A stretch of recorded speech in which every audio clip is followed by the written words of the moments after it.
जय हिंद। आप सभी का हमारे चैनल ETL क्लासेस पर स्वागत है। आज मैं बायोलॉजी का एक नेक्स्ट टॉपिक पर बात कर रहा हूँ। सबसे पहले हम बायोलॉजी को जान लेते हैं, आखिर बायोलॉजी यानी जीव विज्ञान है क्या।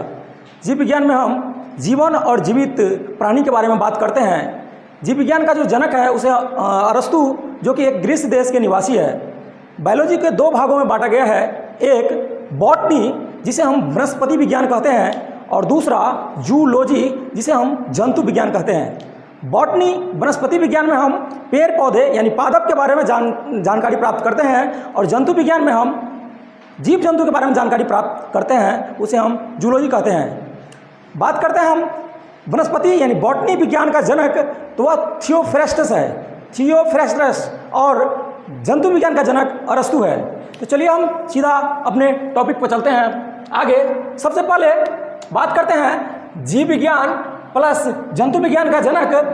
तो जीव विज्ञान और प्लस जंतु विज्ञान का जनक जो है वह अरस्तु है, जो कि ग्रीस के निवासी थे।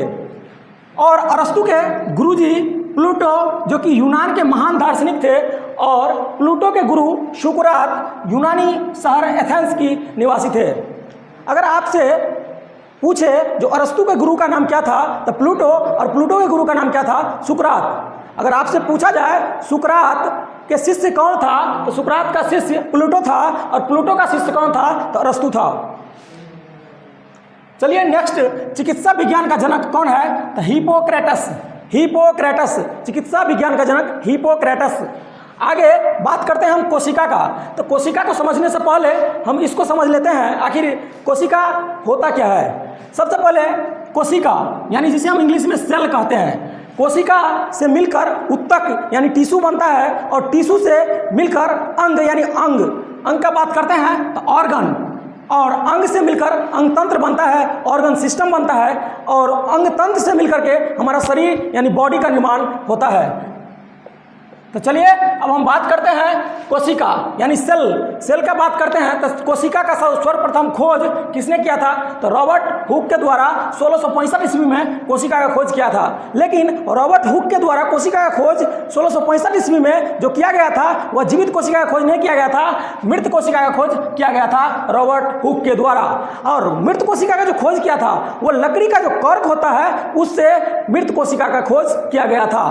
तो आपसे पूछा जाए जो कोशिका का खोज किन चीज से किया गया है, तो कर्क के द्वारा कोशिका का खोज किया गया है। तो चलते हैं हम अगले, कोशिका के अध्ययन को हम क्या कहते हैं, यानी कोशिका के बारे में जो हम पढ़ते हैं उसके अध्ययन को हम क्या कहते हैं, तो कोशिका के अध्ययन को हम साइटोलॉजी कहते हैं, साइटोलॉजी कहते हैं। बात करते हैं कोशिका के सबसे बड़ी कोशिका कौन सी है, तो शुतुरमुर्ग का अंडा, जो लगभग में 2 kg का होता है।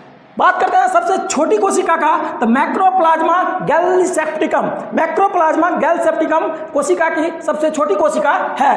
अब बात करते हैं मानव शरीर की। एक था जो कोशिका सबसे बड़ी कोशिका, तो शुतुरमुर्ग का अंडा जो लगभग 2 kg का होता है, और सबसे छोटी कोशिका मैक्रोप्लाज्मा गैलसेप्टिकम। अब बात करते हैं मानव शरीर का सबसे बड़ी कोशिका अंडाणु होता है, जिसे हम इंग्लिश में ओवम कहते हैं, और अंडाणु जो होता है वह मादा युग्मक होता है यानी फीमेल गैमेट होती है। अब बात करते हैं हम आगे मानव शरीर की सबसे छोटी कोशिका, जिसका नाम शुक्राणु है, जिसे हम इंग्लिश में स्पर्म कहते हैं, और यह नर युग्मक यानी मेल गैमेट होता है। बात करते हैं मानव शरीर की सबसे लंबी कोशिका, जो कि तंत्रिका कोशिका है, इंग्लिश में हम न्यूरॉन सेल कहते हैं, जो कि हमारे मस्तिष्क में पाया जाता है। आगे बात करते हैं जीवित कोशिका का सर्वप्रथम खोज किनके द्वारा किया गया है, तो जीवित कोशिका का सर्वप्रथम खोज ल्यूवेनहॉक के द्वारा किया गया है। आपसे हम आगे बात करते हैं ल्यूवेनहॉक का कुछ जो डिटेल्स बात है। जंतु कोशिका का सर्वप्रथम खोज भी ल्यूवेनहॉक ने ही किया है। RBC का यानी रेड ब्लड सेल्स का खोज भी ल्यूवेनहॉक के द्वारा ही किया गया है। सूक्ष्म विज्ञान का जनक भी ल्यूवेनहॉक ही है। नर युग्मक यानी शुक्राणु का